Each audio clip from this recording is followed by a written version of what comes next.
Le parquet de Paris demande l'abandon des poursuites contre des proches du président rwandais Kagame. Les intéressés sont soupçonnés d'être impliqués dans l'attentat de 1994 qui a déclenché le génocide des Tutsis.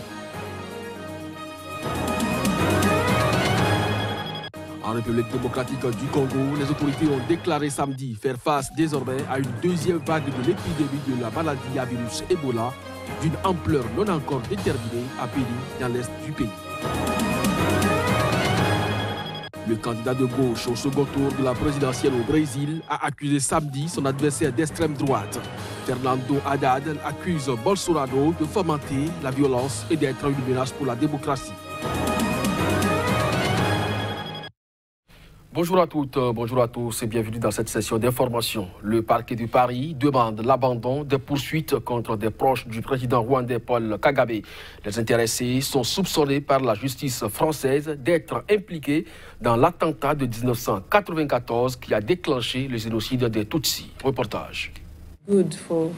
Après 20 ans de rebondissement, le parquet de Paris réclame un non-lieu contre les 7 protagonistes mis en examen, tous issus du clan de Paul Kagame, président rwandais.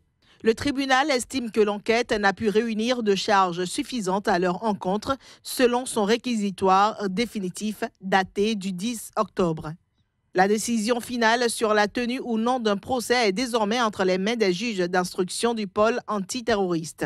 Depuis plus de 20 ans, en effet, ce dossier empoisonne les relations entre Paris et Kigali sur fond de débat sur les responsabilités françaises à l'époque du génocide.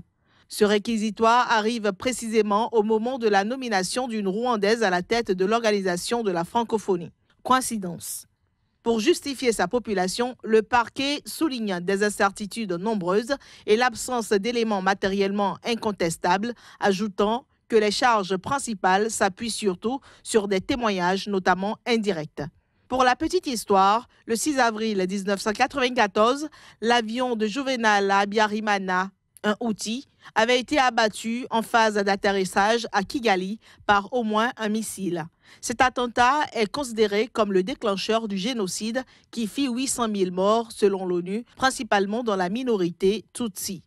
Qui en sont les auteurs? La question est et restera au cœur de controverses historiques et d'une enquête judiciaire complexe. En République démocratique du Congo, les autorités ont déclaré samedi faire face désormais à une deuxième vague de l'épidémie de la maladie à virus Ebola d'une ampleur non encore déterminée à Béni, dans l'est du pays. De nouveaux cas ont été confirmés à Béni selon les dernières statistiques annoncées samedi par le ministre de la Santé et portant à 207 le total des cas signalés dans la région. La République démocratique du Congo fait face à une deuxième vague de l'épidémie de la maladie à virus Ebola, une deuxième vague d'une ampleur non encore déterminée à Béni, dans la province du Nord Kivu. Le ministre congolais de la Santé, Dr Oli Ilunga, a fait savoir au cours d'une conférence de presse que l'épicentre de l'épidémie, qui était à Mangina, est désormais à Béni.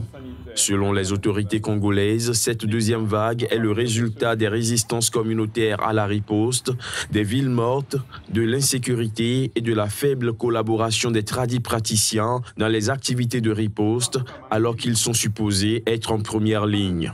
L'épidémie à Béni est à haut risque et la situation reste inquiétante tant que tous ces facteurs n'auront pas trouvé de réponse appropriée. 2 nouveaux cas ont été confirmés à Béni, selon des statistiques actualisées samedi par le ministère de la Santé, portant à 207 le total des cas signalés dans la région, dont 172 confirmés et 35 probables. 77 cas au total ont été enregistrés dans la seule ville de Béni. 15 décès ont été enregistrés parmi les cas confirmés à Béni durant la semaine dernière.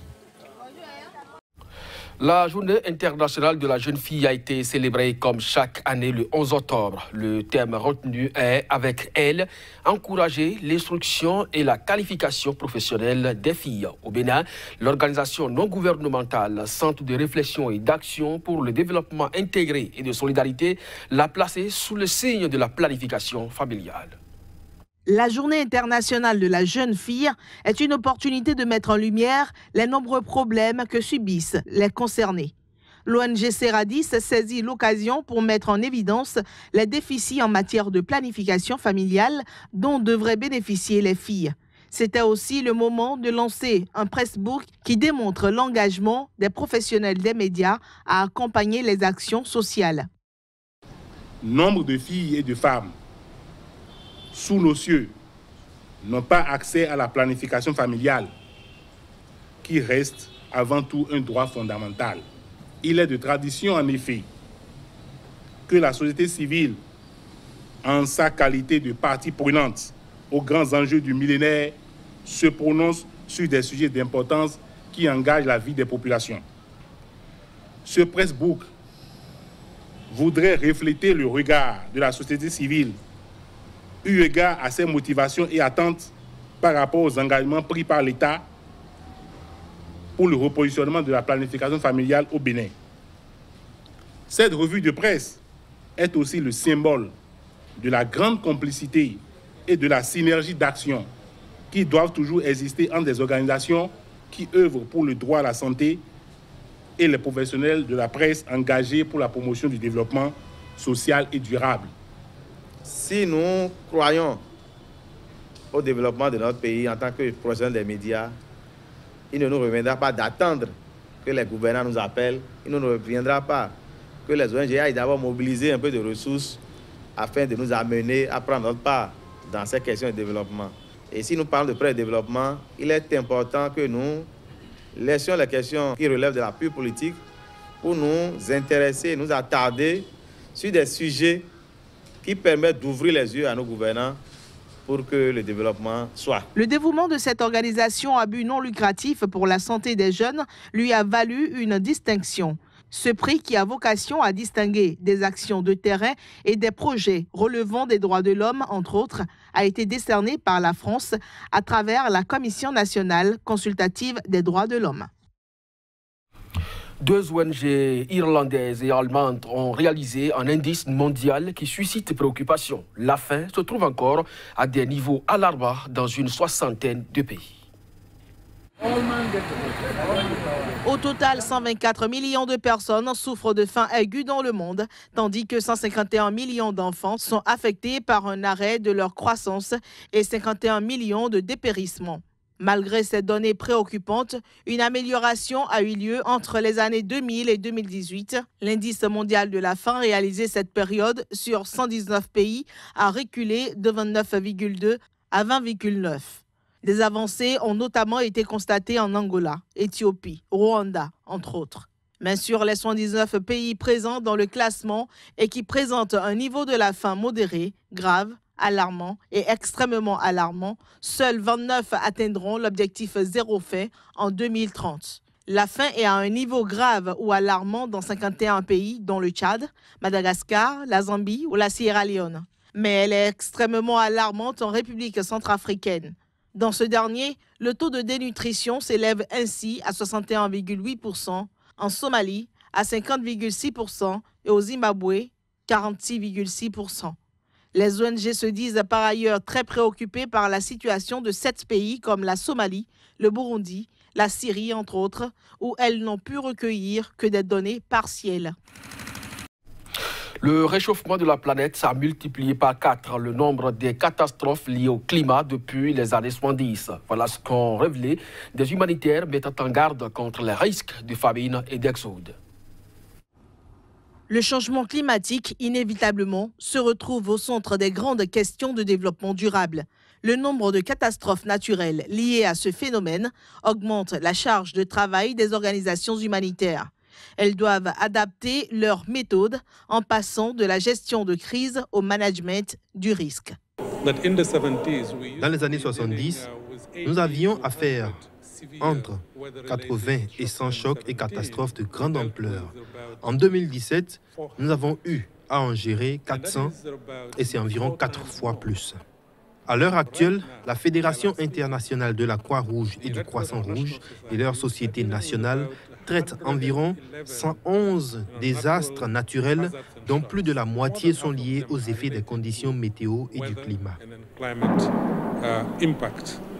Nous estimons que dans un monde plus chaud de 2 degrés, nous aurons autour de 189 millions de personnes de plus qu'aujourd'hui en situation d'insécurité alimentaire et dans un monde plus chaud de 4 degrés, ce qui est possible si aucune action n'est prise. Nous prévoyons plus d'1 milliard de plus, donc c'est un argument très en faveur d'actions précoces et décisives sur le climat.